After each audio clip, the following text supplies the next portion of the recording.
welcome to Desire Dilemma, a podcast that amplifies immigrant voices in America.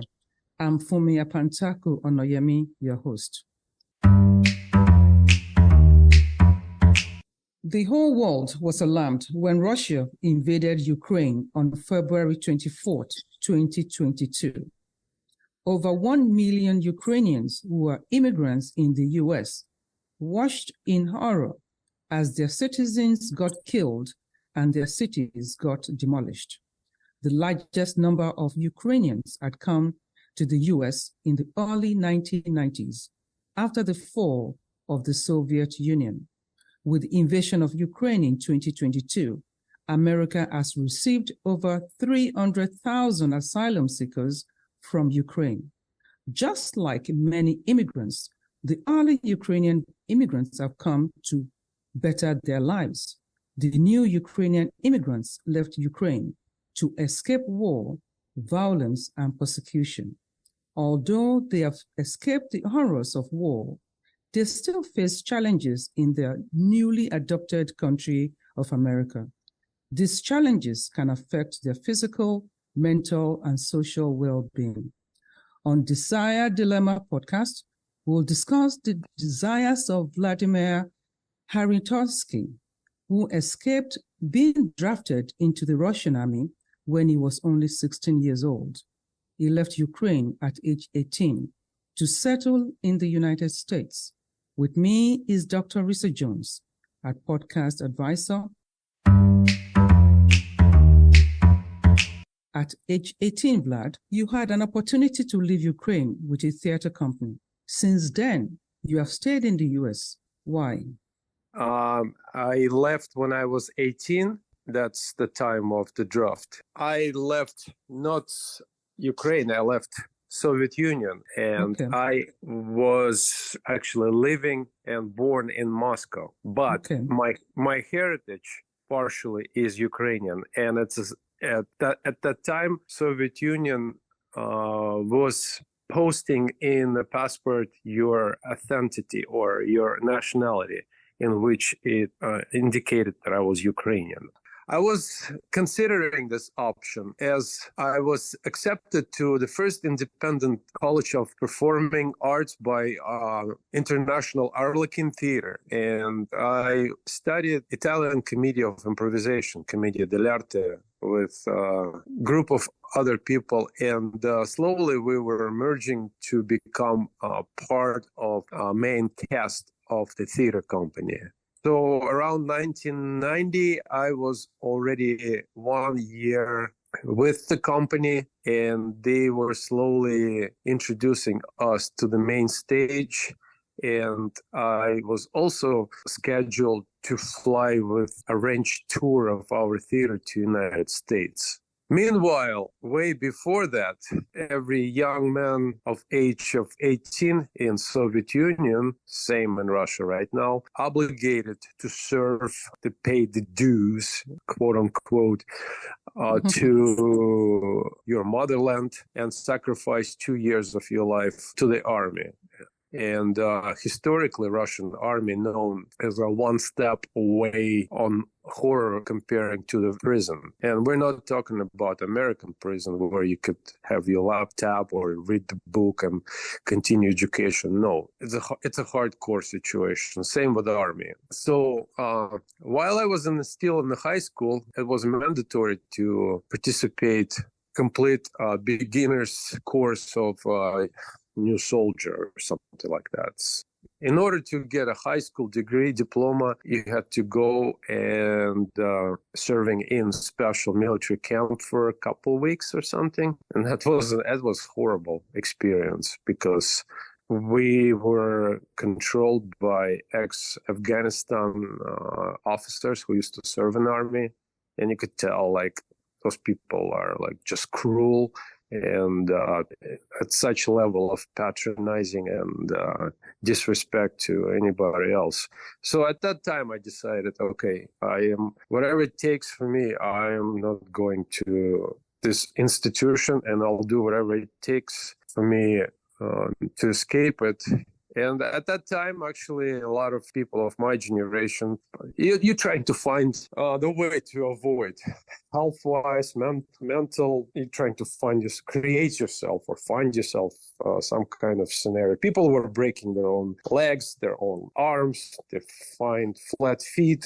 They pretend. I was pretty healthy, so I chose for myself to take a step into building a what would you call it, mental situation, as if I have a depression and I'm not well. I'm the person who you not want to give the rifle to because you don't know what will happen. So, and I went on my own to commit my disabilities, and they committed me to the institution for about 4 months. I was there, and I had to play the game, pretending that I was swallowing psychotropic pills, acting a little strange. And by the time I was released, I had my history on paper already. So when I would be called for the army tests, I could bring already my paperwork and show them that I'm not the guy to take to the army.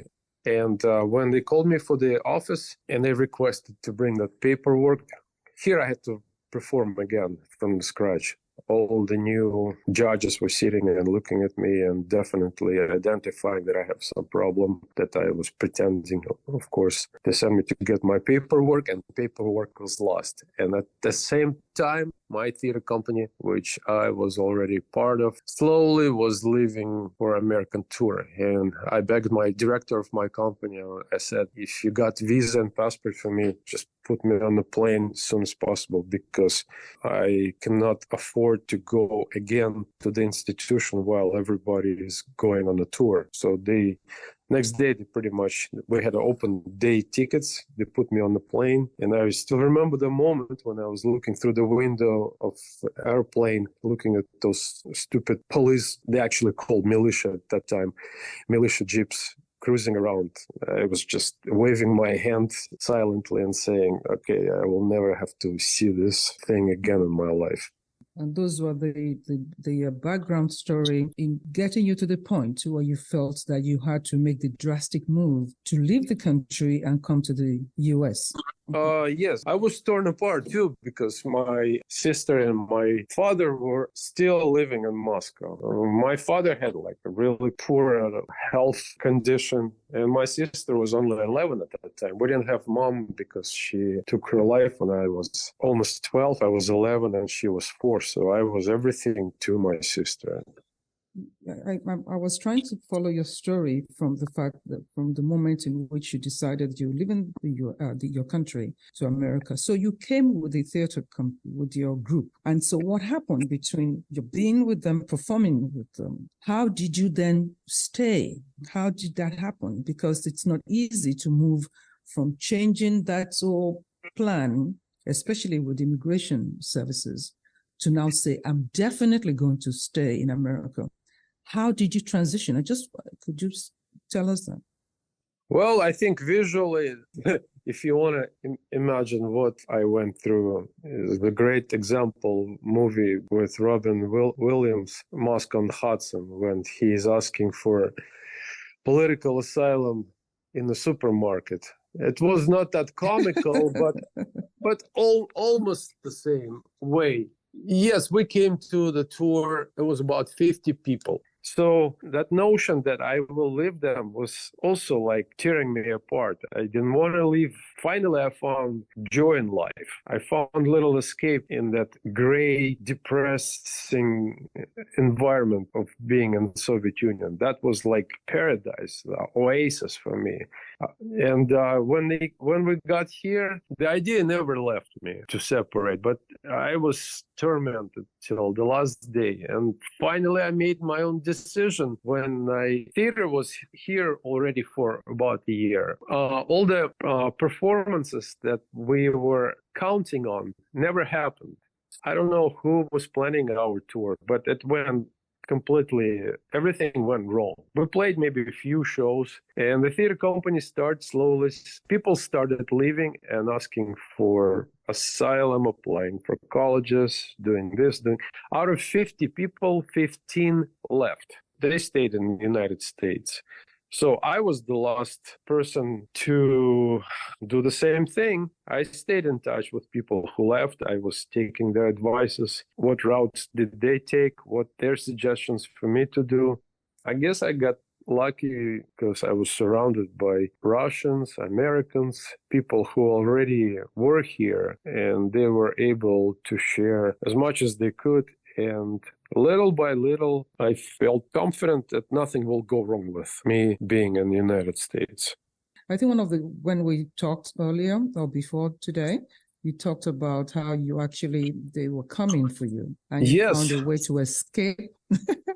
And I thought that was a very interesting story. I could tell you this. The one about you and the potato sack, you said? Yeah, so this is how it happened. So yes. Talking about my comfort zone, I stayed in one place one night, another place 2-3 nights. Then I had friends who I knew from Moscow. They lived in San Francisco. They offered their back porch where I could sleep as well. They were poor rock and roll musicians, but they were happy to share whatever they had. And they gave me one Russian army coat to lay on, another one to cover myself with. That's one of the souvenirs that they brought from Moscow when they were performing there. So I slept on one coat, covering myself with another. Rain was once in a while sipping through the ceiling onto my head. That's okay. It was freedom. And the theater company, as I mentioned earlier, was ready to leave. And they had people who were definitely responsible to the administration. Administration was responsible to bring back as many people to Soviet Union as they could, because the director was personally responsible to KGB to bring everybody back. And when I ended up in this apartment with those rock musicians, I strongly advise, if you hear any Russian speech, people ringing the door, knocking at the door, coming to the house, never open the door until a certain day, because I knew when they would be leaving San Francisco and going back to Russia. Until that day, I was sitting and just hiding. I did not even perform. I didn't do my clowning. It took me about a week. I was in solid hiding mode, just hibernating, waiting for something brighter in my day when they all leave. And one sunny day, I hear the knocking at the door, and I don't know how, but the guy who we're renting the place from, one of his friends, opened the door, and I could see 3 or 4 guys from the theater company, big, strong guys. They were bodyguards of the director of my company, running into the place in search to find me. They calculated where I could be because they knew about those musicians. So that was one of the addresses that they had to go and do the search. Those long hallways in San Francisco give me also advantage because I was on the other end of the hallway from the entry. And when I saw them running my way,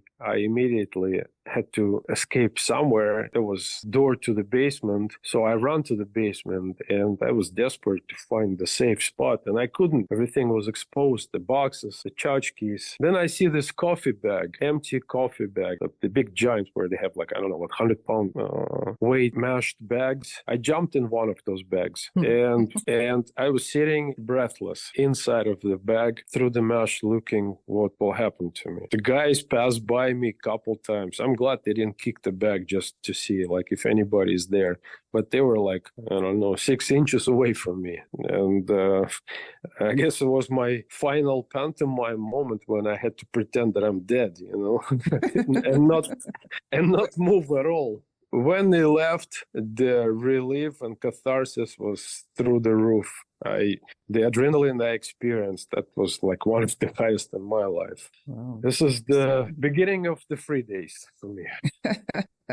That must be one of the most important stories of your life. So since you've been here, though, so let's now come to now. What would you say about America of today? I'm still learning what America means. I always have this outsider perspective. I'm looking at America from the perspective of immigrant who is coming here. This country was founded on people like me. I'm making my own dream as I live daily.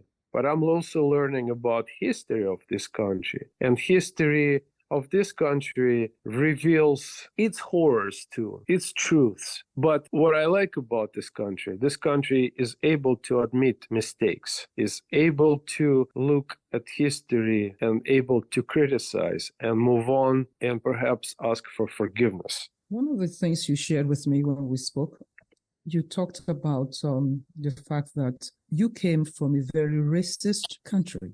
Now that you're in America, how do you feel about that? Living in Russia, you don't see many other people that don't look like you. So you identify yourself as us, but then there's them. And when you having a contact with them, it's even on biological way, your comprehension of that person is very exposed and insecure, and you don't know how to approach this person. That's me coming here and being 18-year-old. I had no idea how to communicate or relate to those people until you lose that fear of the others, because there's no others, there's no them, it's all us. And once I've learned about that and healed that notion inside of me, because not necessary, it was also like injected into us, because there's even expression in Russian language, you don't do it the Russian way, that means right way. And then I learned that there's human way and there's non-human way. And if you live in a place where they say it's us and it's them, you're definitely living in reality where racism and chauvinism will be dominant notion of the country, of the place.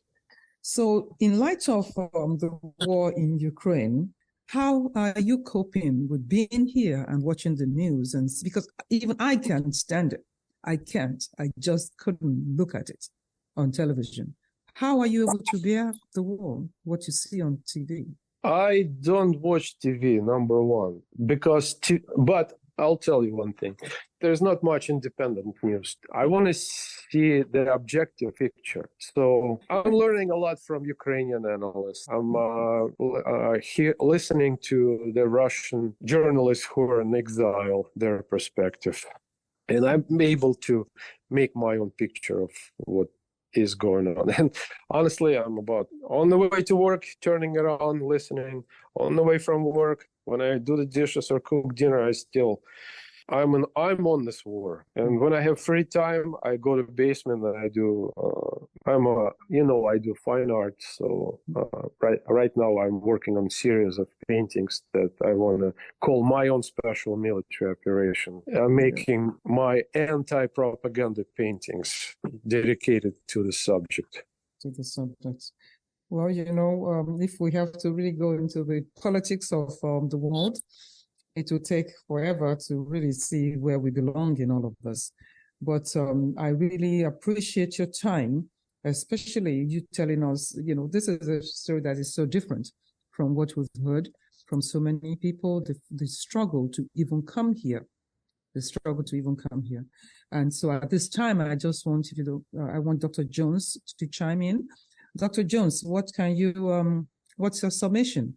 As you know, the intention behind this podcast is really to understand and have the opportunity for people to share their stories, but also draw from there what, lessons in terms of physical, mental, and social well-being can be drawn from people's stories so that learning can be shared, other people can grow, but we can continue to grow as communities and societies. May I ask what you notice in yourself, like from your own personal and societal observations, even before coming to the United States, in terms of your own physical, mental, and social well-being? I know you had to do some things that in order to come here or be able to avert the draft, but in terms of outside of that, what observations do you have about your physical, mental, and social well-being in terms of, the stories of starvation and anti-Semitic acts towards your father and loved ones, and even some of the personal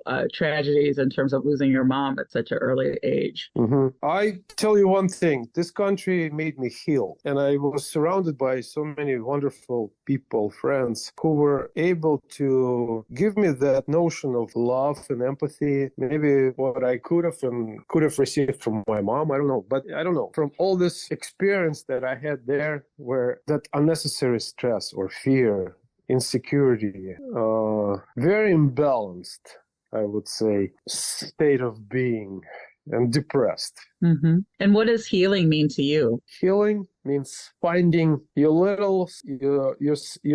little self that has been lost, because we're born all the same. I mean, mm-hmm. We're babies, we're happy, we see the sun, we see the dog outside, we want to have a pet, we smile when we get a toy, mm-hmm. and then something goes a little bit wrong. And I was looking for where it was going wrong, and it came to me on very unexpected times. When you think everything is finally good, you're smiling. I'm talking about being here in America. Yes. I'm enjoying my life. All of a sudden you do something and you see like whatever you just built for like those years falling apart, and you don't know what to do about it. And at that time I was able to have, I guess, smarter friends, older friends, who were able to, first of all, say, it's okay, everybody goes through that. But they were able to identify that little boy, and me to find that little boy, love that little boy, heal that little boy. So that me and that little boy could grow together. And I was looking after that little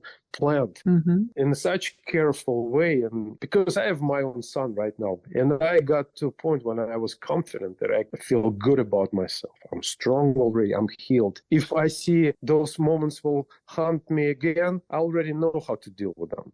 When it took me like weeks before, or days or months, now it takes me 5 minutes because I see the flag and I'm like, oh, stop. I know what's going on. And you quickly like adjusting yourself. May I ask you, have you ever received professional help, like therapy or anything like that? Or was it primarily through the informal networks that you built with your friends who were empathetic and helped you love the little boy?